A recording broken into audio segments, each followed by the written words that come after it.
ৰাম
কৃষ্ণ কৃষ্ণ কৃষ্ণ মহাকৃষ্ণ একান্ত সাধু শুদ্ধাত্মা পৰিয়ালবৰ্গৰ কাকুতি ঘোষা আৰু ভক্তি ভৰা সেৱাভাগী হে প্ৰভু আমি তোমাৰ দুখানি চৰণ অৰ্পণ কৰা হৈছে কৃষ্ণ হৰি হৰা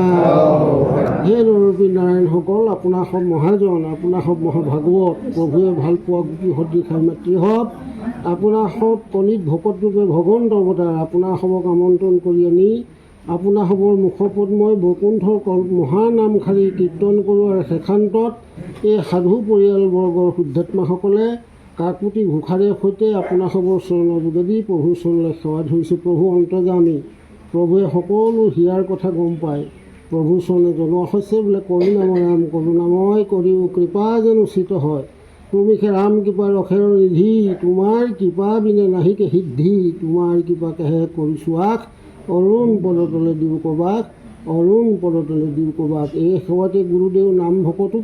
প্ৰসন্ন হওক সেৱাভাগী প্ৰভুৱে নিষিদ্ধ স্বৰূপে গ্ৰহণ কৰি নামৰ প্ৰসাদ প্ৰদান কৰক আমি প্ৰভু চৰণত এখেৰ গোহাৰি জনাইছোঁ আৰু সাধু পৰিয়ালটিৰ হৈ এজনা অমৃতময় গুৰুবাণীৰে নাম ঘোষাত মাধৱ লেখে সহজ ঘোষা ৰচনা কৰি থৈ গৈছে সমস্ত শাস্ত্ৰৰ সাৰ তাকে নিবেদন জনোৱা হৈছে কৃষ্ণ পৰা সহজ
প্ৰাক্তন সম্পাদকে অনুমোদন দি দিলে শেষত শেষ